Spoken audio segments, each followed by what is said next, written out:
Hello, everyone, and welcome to another episode of Aging in Action. And I am so excited to be here today, as well as my fellow co-hosts, to talk about a topic called ageism that maybe you've heard about, maybe you haven't. And so I'm really excited to have our special guest, Jenna Wickens, and she is the Mature Minds Coordinator for the Catholic Family Services of Simcoe County. Welcome, Jenna. Thank you so much. Thanks for having me. I really appreciate being here. And this is a topic that honestly, I just started learning about and realized that I am a recovering ageist. Now I can say I'm a recovering ageist. Yeah. Me too. Me too. I attended your workshop and I was blown away by how ageist I was. Mm-hmm. And just even some of the concepts that we're going to talk about today that you were bringing up in that workshop, where it's like, I didn't even think about that being ageist, right? And how we are all so ageist and how it needs to change. And the only way it's going to change is by education. And I know that you are an advocate for a lot of people, given your background experience. And I know you're fairly newer to this role, but you have a lot of experience working in family ministry and working at the youth center. So you bring a lot of experience to the table. So before we dive into, this topic around ageism, can you talk a little bit more about yourself, maybe some of your past experiences, your current role now, just so the audience gets to know you a little bit more? Absolutely. So I have only been working for Catholic Family Services since June, and it has been a delight. I've really gotten to build up the role that I'm working in, so I get to decide what I'm doing. And we started out with service for seniors and older adults through a parish outreach to seniors, so friendly visiting, slow cooker club. And although we're called Catholic Family Services, people don't need to be Catholic to access our services. We do counseling and community service. So that's the place where I work. But for who I am, caring about people and seeing the value in people is one of my greatest values in life. And so that has happened through a youth center where I had conversations that I never thought that I'd have. I had a youth ask me once if he could lick a doorknob. I don't know why he would ask that, but just like, I don't know where your brain's at right now. I don't know why you're asking these things, but I appreciate that you'd ask before you did it.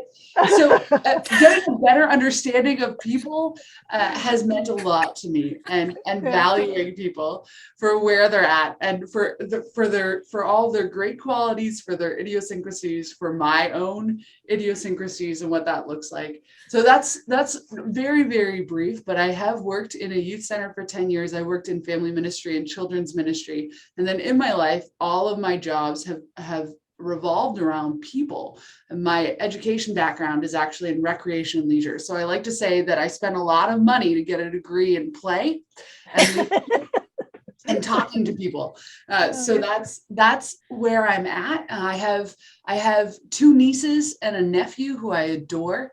And I want them to grow up in a world where growing up is not a bad thing, where they can grow up in a world that getting older is not fearful, that they're not looking at when they become 30 or 40 or 50 or 60 or 70 or 80 or 90, which we're looking at statistically now, people who are born in the 2020s could live to be 120.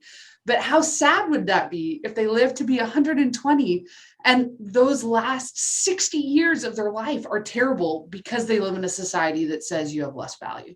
So that's where I'm coming from, is I want to see a world where I don't dread birthdays and where my nieces and my nephew grow up in a world where they're excited for the day that they get to reach every age that they get to reach. Because the opposite, if you're not aging, you're dying. Well, and it's interesting you say that, because basically in the last year, I've decided not to keep complaining about my aches and pains, because my mother's oldest sister just died at 108. And I'm assuming I'm going to live at least to be 100, and I'm aiming for 110 for sure, because they're tracking those, what are they called, super centenarians. But I thought how awful that would be to complain for 40 years. Yep. Like, I'm in my 60s now, so like, that's a horrible thing to be miserable for 40 years. Absolutely. So I would have to, every now and then when I do have an aches and pains, I had stopped myself, because that's terrible to live your life feeling miserable for that many years.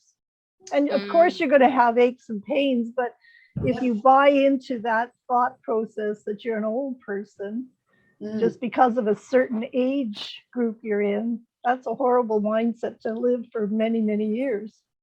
Absolutely. Actually, one of the things that I talked about in the webinar, this book that I read, it's called This Chair Rocks. It's the book on ageism, as far as I'm concerned. It was written by Ashton Applewhite. But in one of her talks, I think one of her TED Talks, she says that she stopped telling people that her knee was hurting because she was getting old, because her other knee is just as old and it doesn't hurt. And so some of those things, right, where I think we like to give ourselves a pass, and we try and say, oh, you know what, this is a better excuse. If I say I'm tired or I'm forgetful because I'm old, then it's not on me, versus just to say I'm tired, I'm hurting, is a more vulnerable position to be in. But we don't recognize that when we attach I'm tired because I'm old or I'm hurting because I'm old, we're actually hurting ourselves farther in the future. Well, I think that at that point becomes your dominant thought, right? Where it just keeps going, that you're getting older and older, because that's all you keep saying to yourself. So that becomes the norm. Yeah. Yes. Yeah. Well, I like the idea that we were talking about birthdays, right? And I know on one of the emails you had sent off, you were talking about what birthday do you dread? And prior to taping, Gwen and I were talking about this too.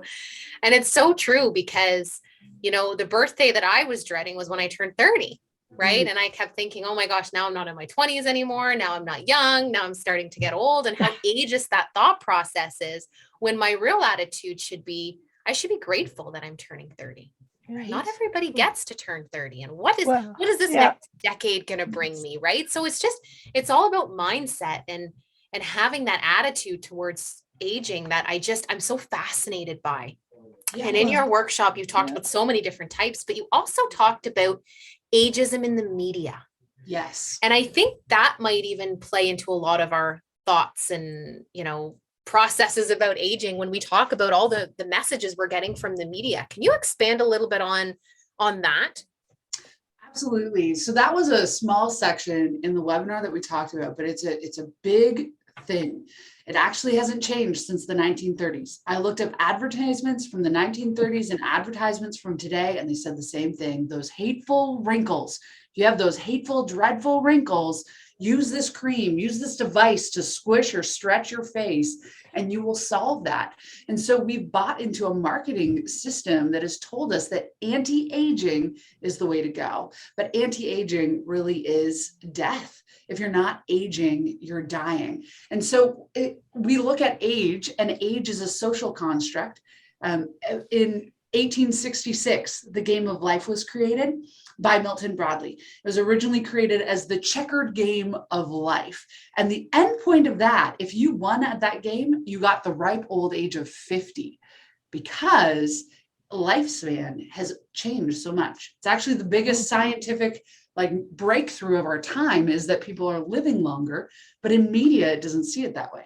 So you either see an absence in media, you're not seeing people who are over a certain age in movies and television shows. If you are seeing them, even from a young age, Disney represents older people. I love Disney, but they represent older people either as the witch, the hag, the evil person, or the person who's incompetent. Think about any Disney movie that has an older person represented, and there's very few positive views on aging, and they don't have their main character being older than necessarily 16, maybe 20. So then you look in media, and Maggie Gyllenhaal had this epiphany when she turned 37, which is only a few months older than I am right now. They told her that she was too old to play the counterpart for someone who is 55. And she was like, I'm too old? I'm 37. And so at first she was angry, and then she was sad, and then she just laughed.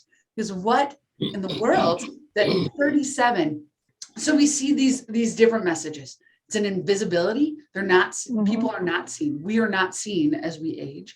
or there's a depiction of aging as this evil thing, or there's a depiction in advertisements that will show, some of them are just gross, but will show a woman who's an older woman in maybe lingerie, and then it will say something like, "Are you tired of seeing old bags?" That's awful. That's awful. Like, maybe everyone needs, you should get a new bag. Or even think in terms of when people talk about something needing a facelift. And it could be, I heard on the news, the Rogers Center was getting old and needed things replaced and needed a facelift. So it's so integral.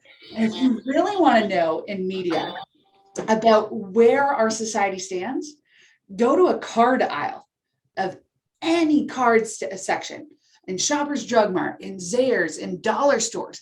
Pick up a card that says funny cards for birthdays and open it up, and guaranteed you will find at least one, if not more, that have disgusting messages about what it means to get older.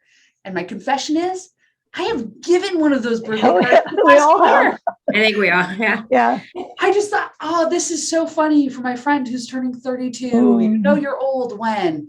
And the reality is that we are associating aging with not being able to do anything, which ties in, there's intersectionality there between ageism and ableism and sexism and often racism.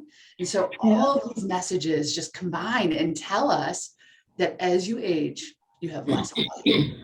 Well, one of the things that disturbs me a lot, it isn't always just the physical part that people discriminate against. It's also the emotional and mental part. What I find so insulting is, okay, all of a sudden you're a particular age and you have no more feelings or sexuality or thought process. Everything's gone out the door because you're 60, you're 70, you're 80. Why do we have to, tap some senior's hand and say, listen, dearie, this is what's going to happen? Well, that's insulting. All of a sudden, one day they can make decisions on their own, and next day they can't because based on an age. Like, it's insulting. You still have emotions and feelings and desires no matter what age you are. And I deal a lot with seniors, which I even hate that term. I'm a seniors real estate specialist, but the word seniors, why do I have to, why is there seniors when you're a particular age? Now they're saying 50 plus.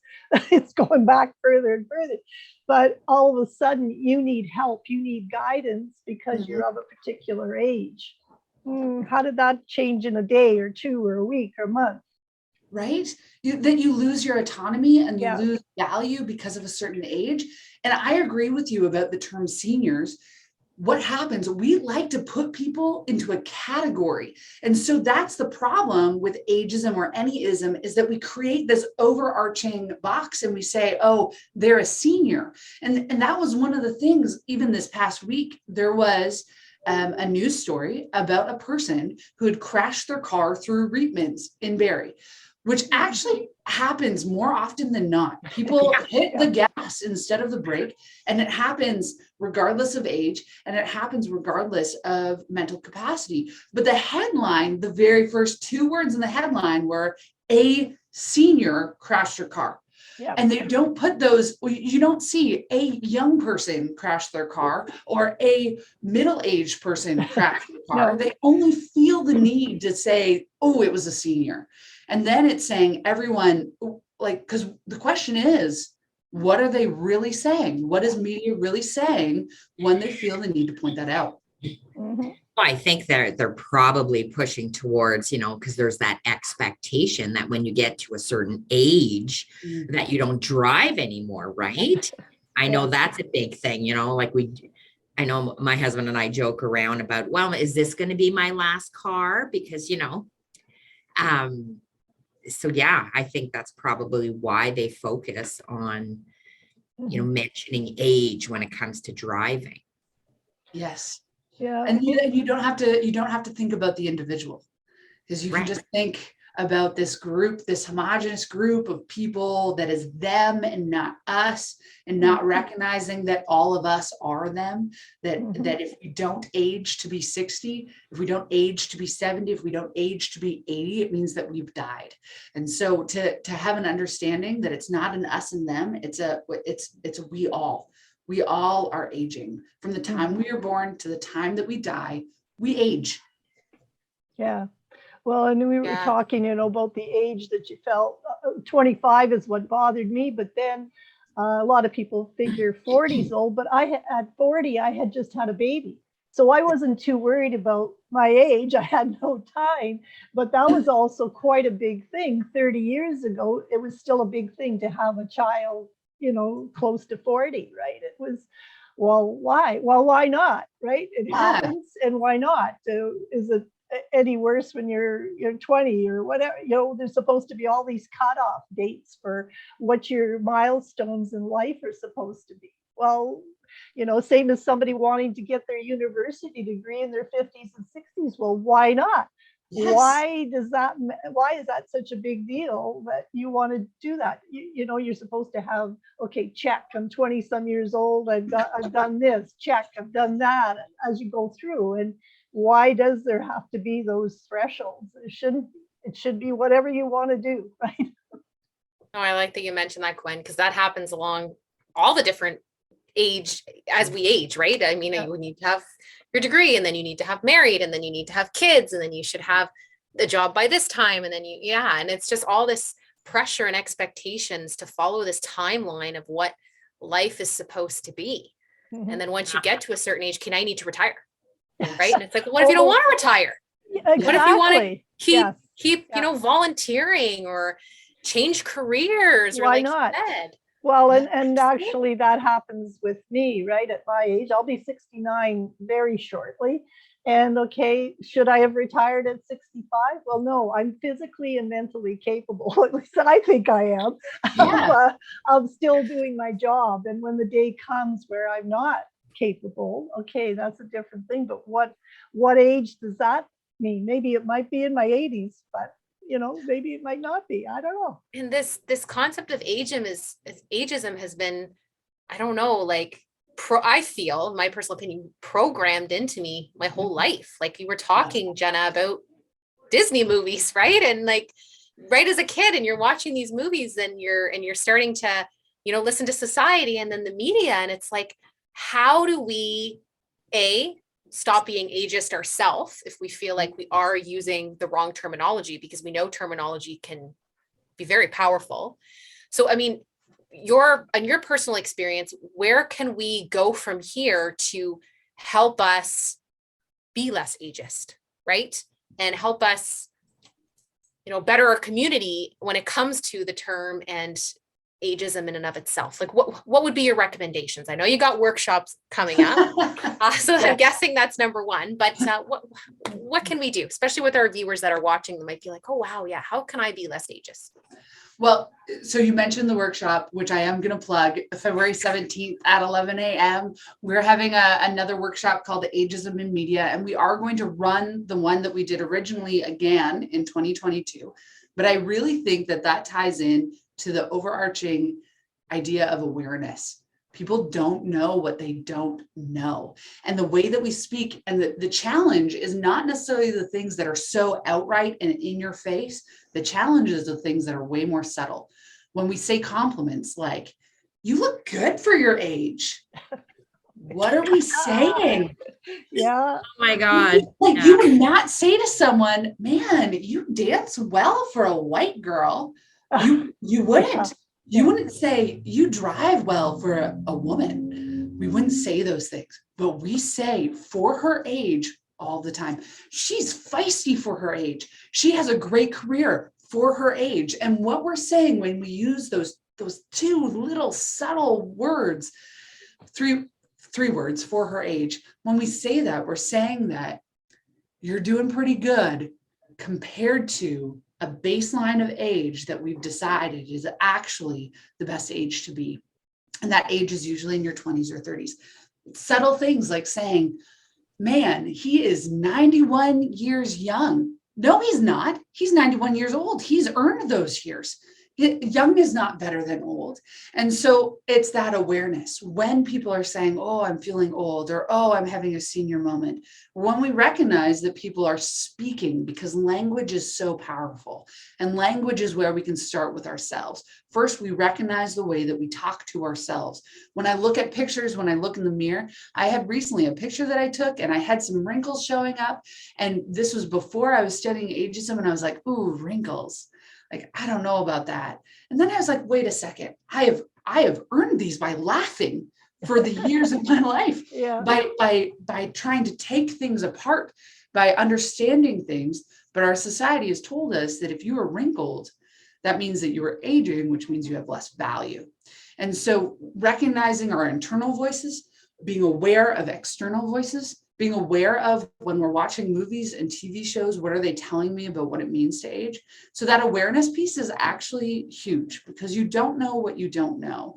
And it starts with ourselves and then it moves beyond. And then it's also having the willingness to call people out on it kindly, with grace. Because you know that if you say to someone, don't do that, they're going to respond to you with an ageist comment like, you're just being a grumpy old person. And then you have to call that out, and it perpetuates the cycle.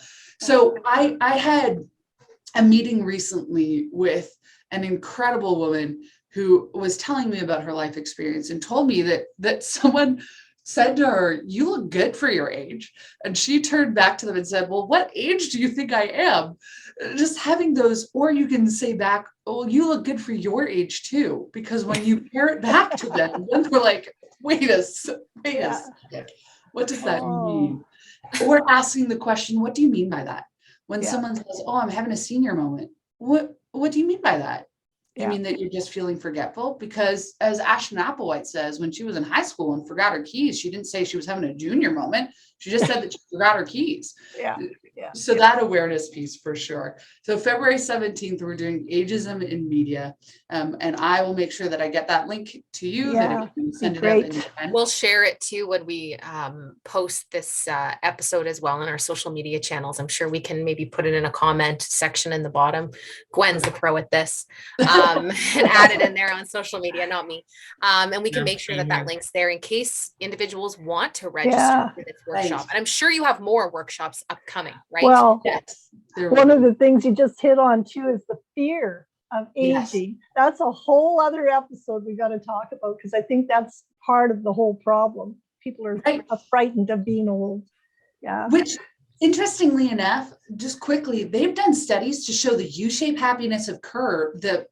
curve of happiness. Look at that. That shows that we're actually happiest at the beginning of our lives and the end of our lives. And this isn't like they gave a couple of 80-year-olds a cookie and asked them to say that they were happy. Like that's not what happened. It's the reality that as we age, we become more comfortable in our own skin, that we realize what's important in life. We realize that life is short and are no longer trying to fill it with the things that we think will make life important. We just recognize what is. And so if we could see that more, and like middle age is actually the least happy time of your life. And part of that is because people are thinking that when they get older, it's going to be terrible. Other studies have shown that if you can have a positive view of aging, if you can start celebrating your birthdays, you'll actually have more birthdays to celebrate. It's like 7.5 years. I think we have another episode coming up here. This is wonderful information. I know. I mean, you on, Jenna. Oh, I love being here. I love having this. We will. I think we need a whole other episode. I am down for any time you want to talk about ageism and aging. No, I mean, and that's why I was so excited to have you come as a guest. And we were also excited to talk about ageism because it's clearly not talked enough about. Not enough people know what that really means. And in order to create change, it's exactly what you had mentioned. We need that awareness piece and we need to start talking about it. And I know our viewers are going to watch this and hopefully, that'll spark them thinking a little bit about, their communication and their language and things that they're saying, maybe to themselves or to other people, to create that positive change. I know we definitely could talk more about, growing older and that fear capacity that's there. So stay tuned, all our viewers. You never know what episode we might come up with next. And we are kind of wrapping up and coming to the conclusion of this episode. It's going by so fast, but it's been fantastic to talk with you, Jenna. Is there any final thoughts, any last minute ideas that you want to make sure you bring forth to this episode for our viewers? If I could sum it up, it's the reality that ageism is the only ism that is a prejudice against our future selves. So if you want to value yourself, if you want to see yourself as an individual and a person who has things to contribute, then recognize that when we have ageism towards those who are older than us or towards those who are younger, because it does go both ways, we're actually having a prejudice against ourselves, our past selves and our future selves. But changing our thinking can change our worlds and change the worlds of those around us. That aging is no longer a thing to be cured, but something to be celebrated, something to be enjoyed, something to be delighted in. That people are valuable because they are people. Not everyone is going to end up as frail older adults. Not everyone is going to be that superstar surfer 80-year-old. I don't run right now, so I'm not going to likely run when I'm 80. We're all going to be in the middle ground, but we can do so with joy. We can do so with a positive attitude if we can start now, whenever now is for you, and start looking at aging as a gift instead of a curse. Wow. Thank you so much for those final words and final message as we conclude our episode. Thank you for joining us, Jenna. Thank you for talking with us, and you've definitely helped us and our viewers age in action.